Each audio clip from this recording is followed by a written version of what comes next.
three. Welcome to a very special bonus episode of the Theater Podcast.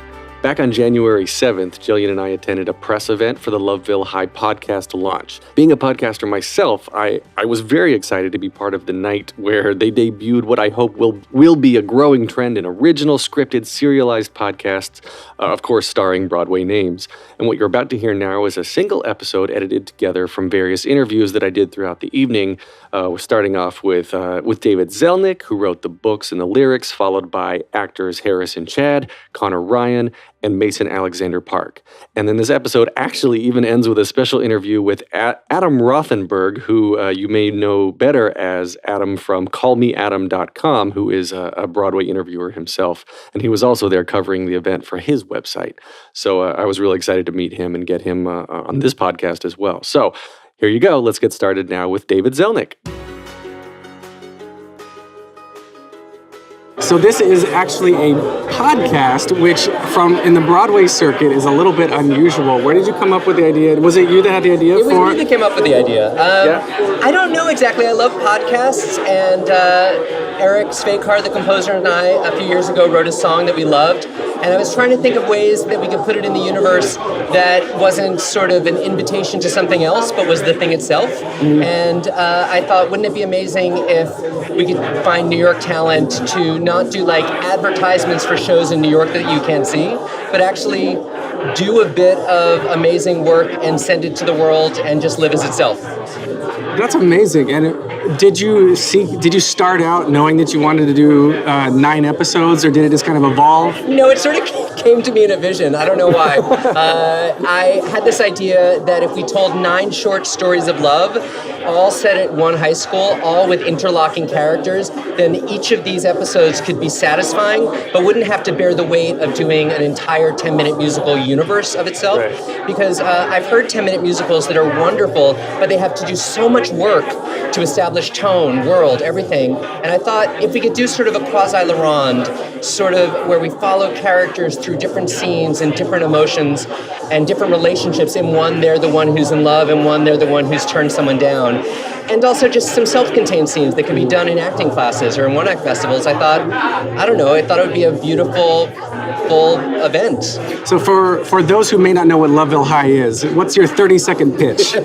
My 30-second pitch is that it is 9 short scenes about love. It is about that scary, amazing, wonderful, terrifying moment when the shape of what a life in love might look like and what a relationship might look like, and it often happens to us when we're 17 or 18 years old. So, did you pull from any of a real-world experience for this? Sure. I mean, not only do I draw from my life and friends' lives, I also happen to, a few days a week, tutor 17-year-olds. So I'm sort of privy to just glimpses of what that universe looks like and how much feeling and how much weight and how high the stakes are when you're that age. And everything's just so important. Yeah. Everything becomes a symbol of how your entire life is going to be. And when you're optimistic, you think your whole life's going to be great. And when you're sad, you think you're never going to be happy again. And it's liberating as a writer to be able to write people who are so inside their feelings like that. And did you enjoy writing this any more or less than other projects that you've written? So up till now, I've only written full musicals.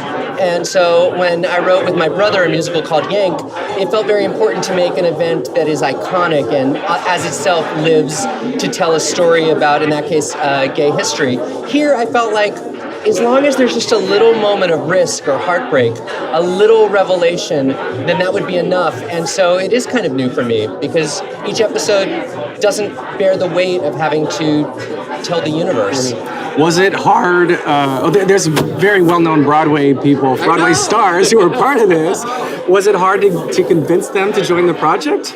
It wasn't.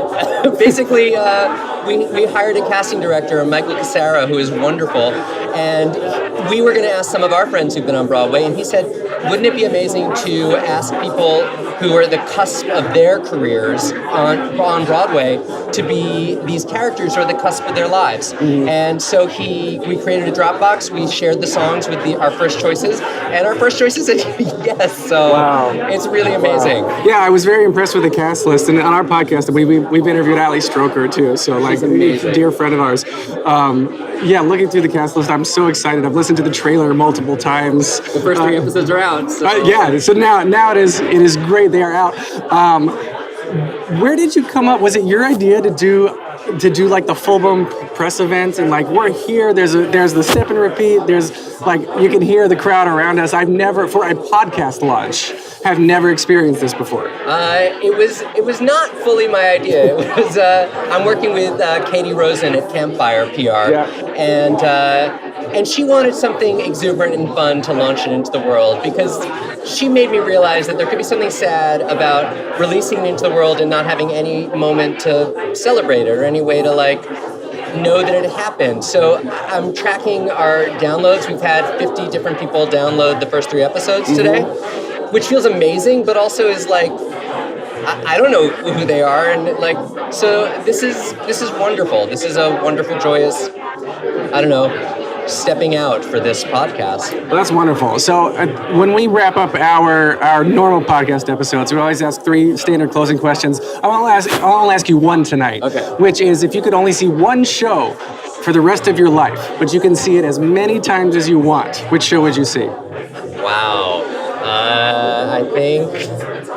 I think that's tough, but I think that's going to be Sweeney Todd. Good choice. All right. Thank you so much. I appreciate it. Yeah. All right, everybody. So how can we find Loveville High? You can find it on iTunes. You can find it on Stitcher. And there's a YouTube channel. I haven't loaded them on it yet, but by tomorrow they will be on that, and they will be on the lovevillehigh.com page as well. Wonderful. Thank you so much. Thank you.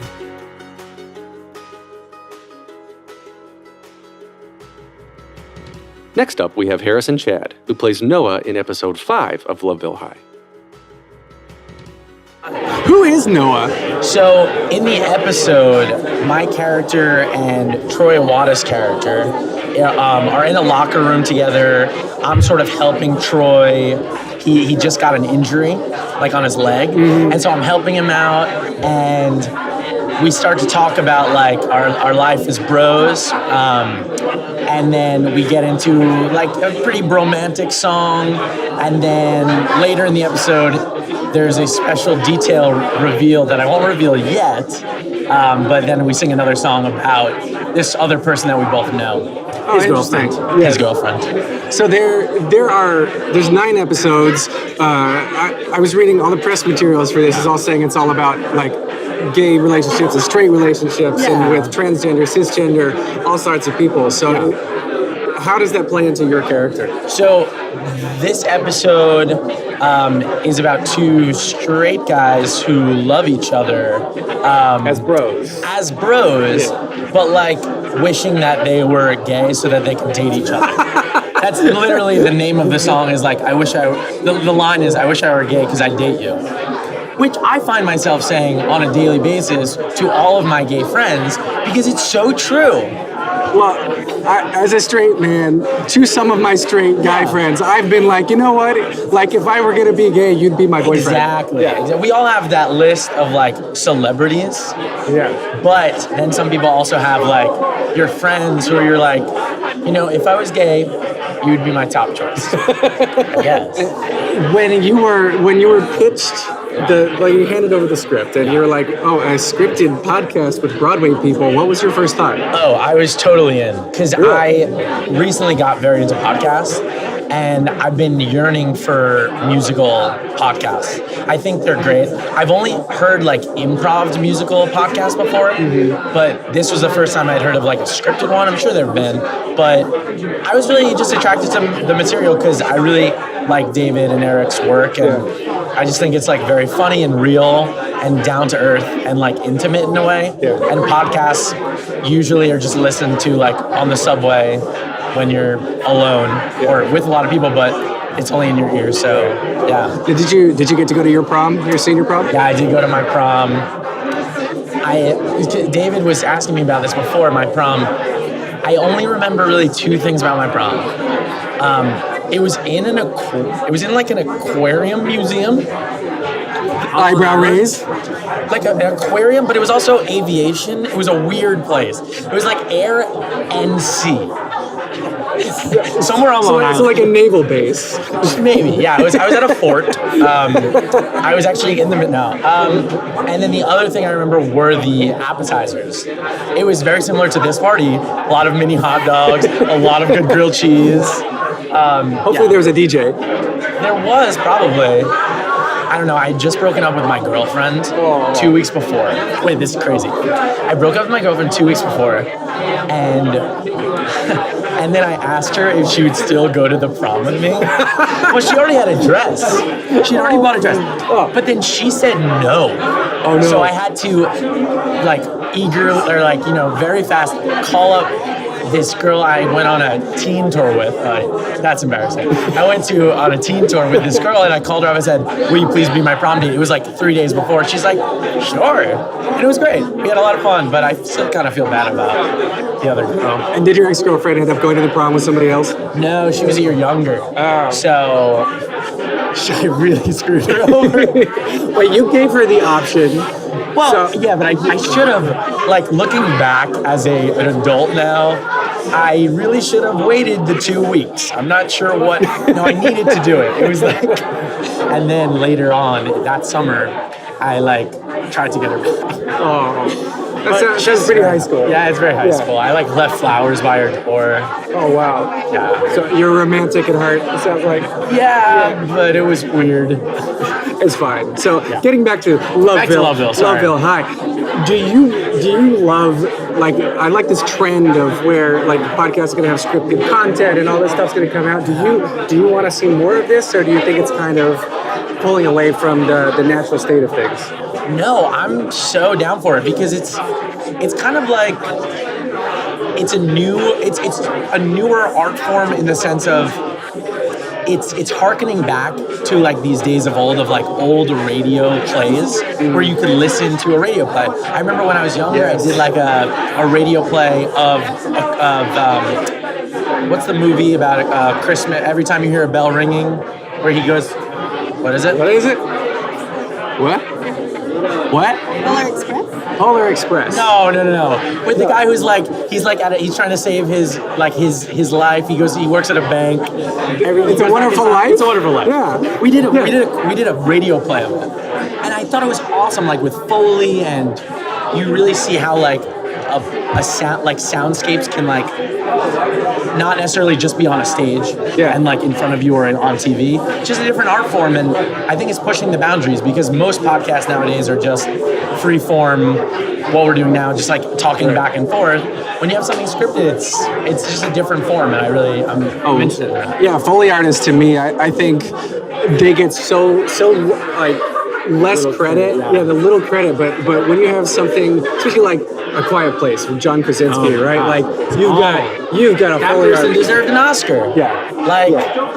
The people that worked on that, it's incredible, and I think that's the thing. It's moving in a direction in just a whole new genre.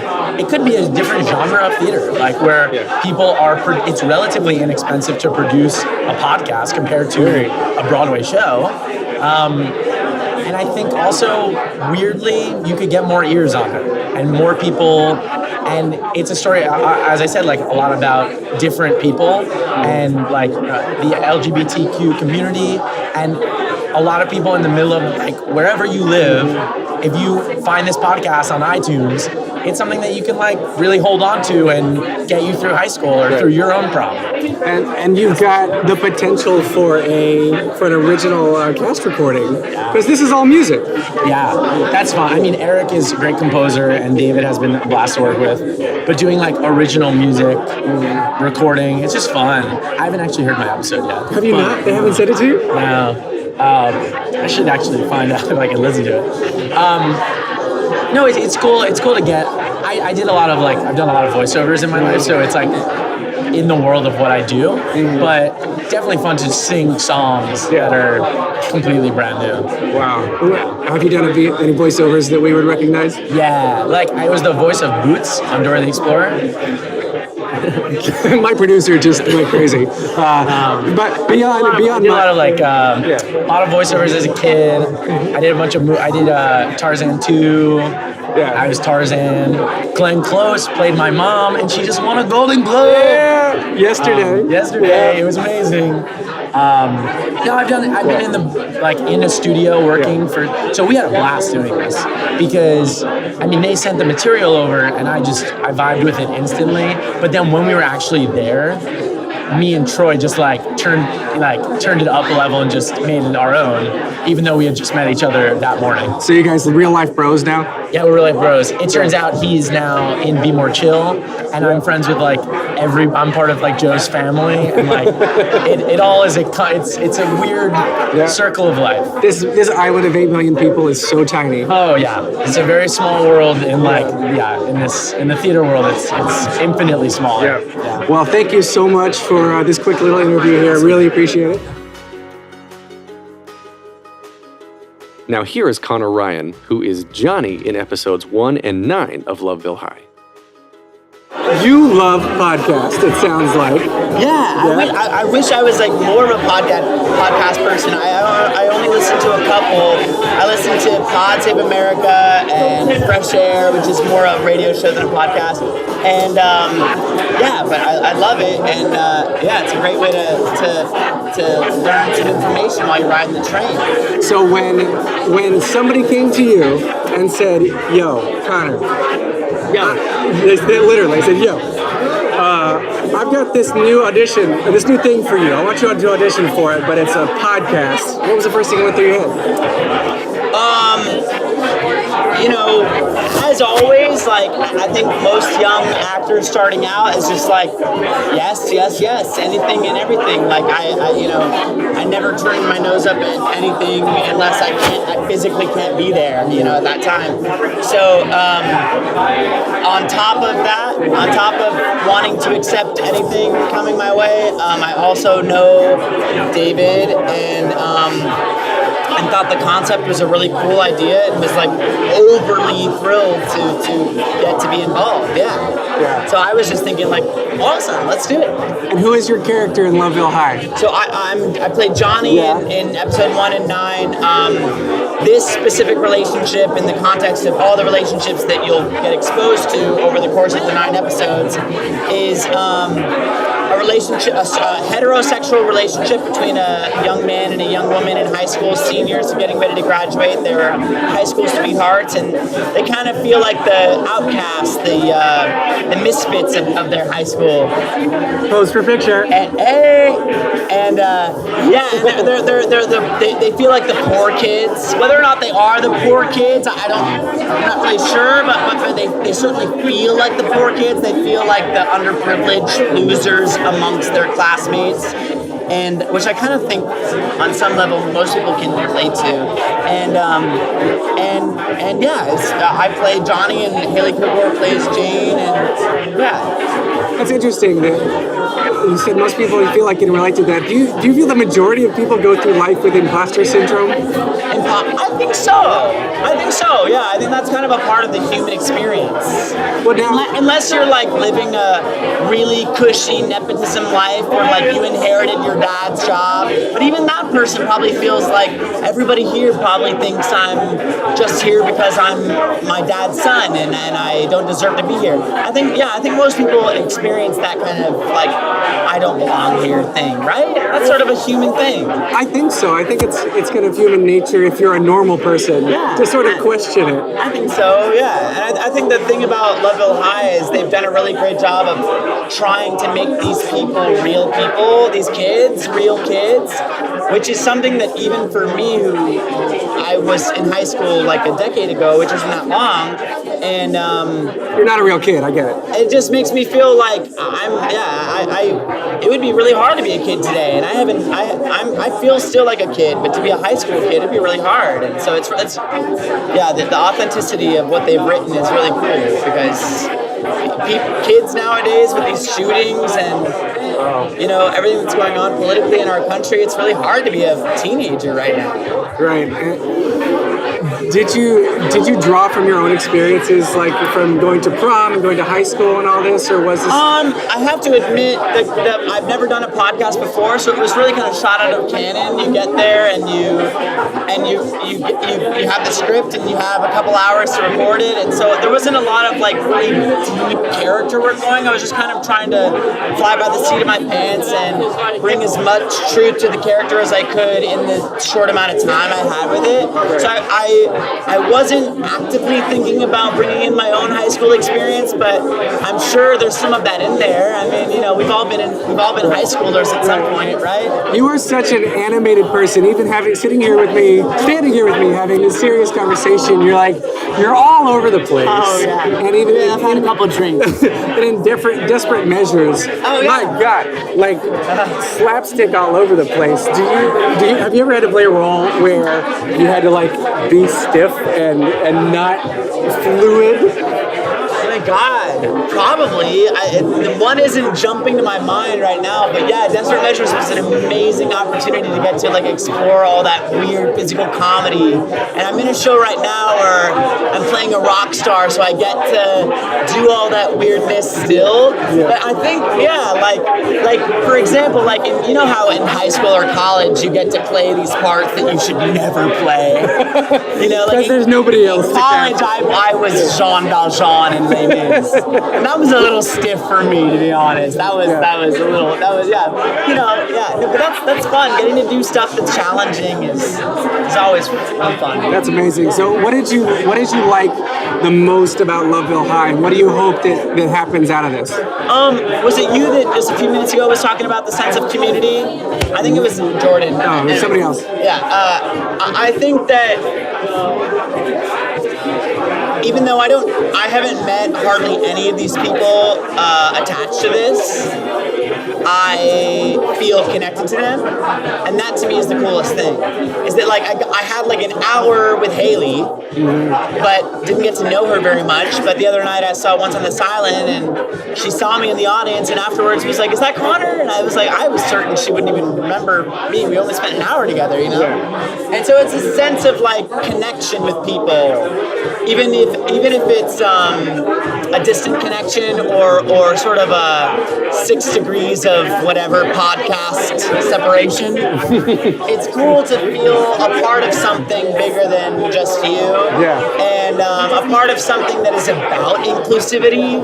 So it feels like just really nice to get to be a part of the weird little club of weirdos that made this podcast. I heard once that the Guardians of the Galaxy cast never met Bradley Cooper before the press junkets. Oh, wow. Because as Rocket, you know, he was never there on set. He was always just in a voiceover booth. So yeah, same concept, I guess. Yeah. It's also like the classic story of Meryl Streep not ever talking to Anne Hathaway for the entirety of. No, that's not really the same thing.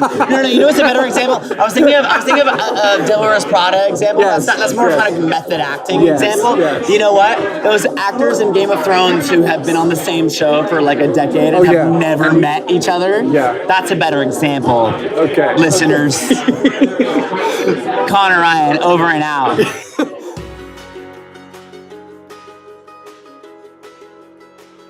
Coming up now is Mason Alexander Park, who plays Gendrix in episodes 2, 3, and 9. And how did you get connected with this very unique project here? Michael Casera just contacted my agents and sent the script over for this episode and asked if it was a character that I'd be interested in. And so I read it, and they sent demos along with it of the music, and I was just really, I don't know, it was like a really exciting thing to be asked to be a part of, because podcast musicals haven't really become a thing yet, and I know that it's something a lot of people are attempting to bring back, and that like the old days of radio theater and trying to make it a little I don't know. It's an interesting medium that I was very excited at the idea of getting to be a part of. It's funny you say radio theater. That's a common theme throughout the night. That it's like Harrison said earlier, that it harkens back to the days of sitting around like in the 20s and 30s where families would like listen to War of the Worlds. Yes. You know? Yeah, exactly.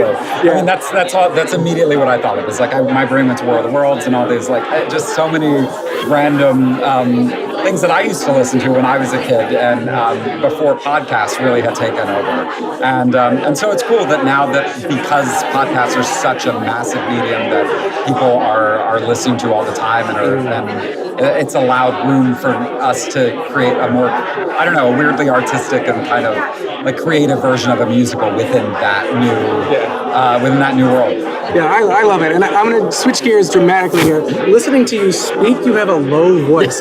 But holy crap, man. Like, you just sang so damn high. Thank you. I was blessed with a very weird range. So it just depends on like whatever the character kind of requires. I try to alter. What is your range? When I was younger, I thought I was a baritone, but over time I've been cast as so many tenors that I think it helped stretch my vocal cords a little bit more than they probably were built for. But I do, I'm a high baritone and I also do countertenor. I can sing female soprano. Wow, which is a fun party trick. I was in chorus. I was forced to sing bass, but then I was like, if I'm going to do anything professionally, I have to sing tenor. So I'm like stuck in this weird, stupid baritone range. Yeah. Not that baritones are stupid. I'm not saying that baritones. No, don't send me hate mail. But so, what did you like the most about being involved with this? I thought that the source material was really.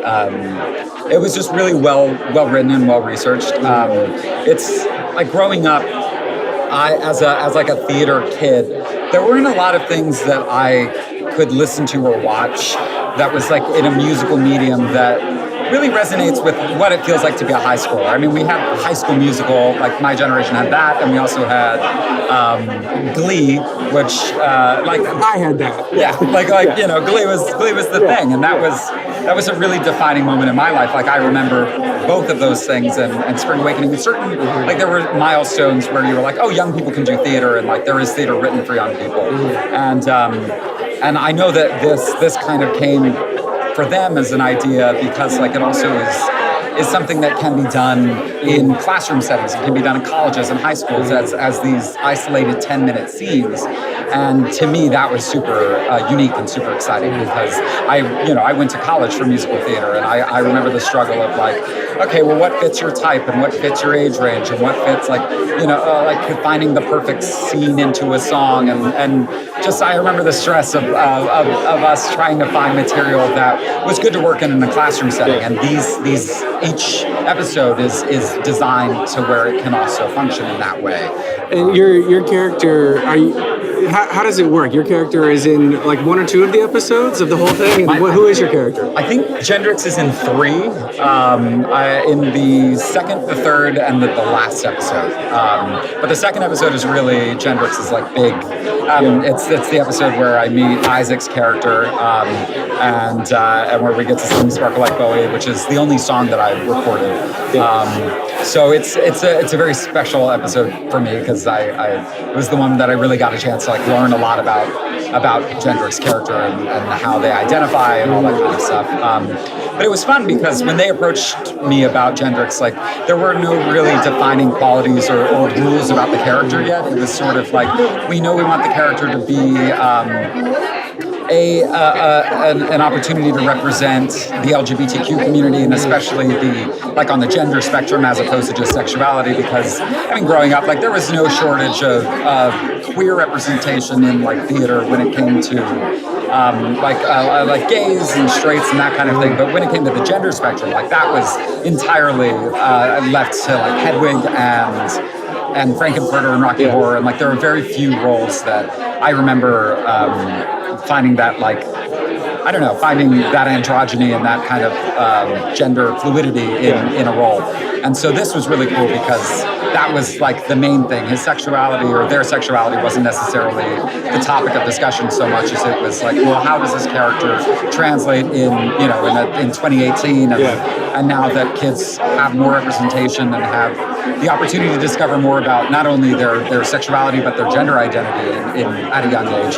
It's a very different world that like when I was growing up, I didn't have that kind of thing. How old are you now? Can I ask that? I'm 23, so not it wasn't too long ago that I was a teenager. So I'm 38, and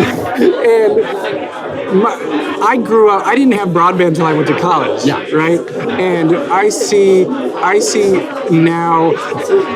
I didn't have exposure to any of this because I didn't have the internet. I had dial-up. I had 56K dial-up modem literally until my freshman year of college. So I didn't know how to find people on chat boards. I didn't know how to find people who were like me or not like me, or like it was just different. And I mean, so for me, growing up analog and now being an adult in digital world seems slightly different. You're quite a few years younger than me, but how has it changed for you between like when you were in high school and like you said now? Yeah, I grew up in I feel like my generation was sort of on a weird cusp where depending on your class system and depending on just sort of like where the way that you grew up, you either grew up in kind of a pre-internet world, like I didn't really have access to the internet until I was, in elementary school, which is like crazy to think. Oh my God, like I was so old at that point. But like, we didn't have Instagram or Facebook or any of that kind of stuff until I was getting out of middle school and going into high school, and I didn't even have my first cell phone until I was in high school. And to go from seeing how I grew up to now like thinking about a kid that's in high school now and had access to Instagram since they were in middle school and had that sort of weird interconnected, lonely but super like embracing, strangely connected. I don't know. The internet is just like a fascinating thing, and so I've seen so much of a change, especially with theater. I mean, things like Be More Chill wouldn't really exist 5-6 years ago because there was no such thing as online, like outrage sort of. Spotify hadn't been around. Yeah, like there was no way that it would have been able to survive in such a specific way. And so we're very lucky that I think that this theater generation is incredibly lucky that it's allowed people to really access information and access musical theater a lot easier. And I mean, I'm lucky I had YouTube when I grew up because that's how I saw any kind of musical. I didn't really grow up going to see a lot of shows in person because I know a lot of kids my age didn't, unless they lived close to New York or a place where it was easier. And so I had like bootlegs of Cabaret with Alan Cumming and that kind of stuff that got me into it, and that was about it. And then television, and thank God for it's the silliest thing. And like even when I was 16 and being interviewed for other projects and TV shows that I was a part of, I remember kept going back to that show because I was like, that's the thing that made me realize that there was more than just like people in New York that cared about it, and that it could be turned into a television show that revolved around themes that had to do a lot with show business and musical theater and stuff, and that like people actually were interested in seeing that kind of stuff and watching characters sing and that sort of thing, and so that was exciting to me. That was 7 years ago. Wow, that was Glee was a long time ago. I know. Well, thank you so much for being a part of this, and thank you for speaking with me today. Is there anything else you want to plug real quick about Loveville High? Loveville High is super unique and super cool, and there are so many incredibly talented artists and actors that were a part of it. And I think it's a very once in a lifetime kind of thing that's gonna set the bar, I think, for a lot of future musicals that are to come. I know my friend John Cameron Mitchell is writing one now called Anthem. That's a podcast musical that should be coming out soon. And as far as that goes, I don't know a lot about any others that are coming out, but it's cool and it's exciting to think that there will be more like this and that I got to be a part of this one. Yeah, this is the beginning, so thank you for taking a chance on it. Thank you. Now, last but certainly not least, please enjoy this chat with Adam Rothenberg from callmeadam.com.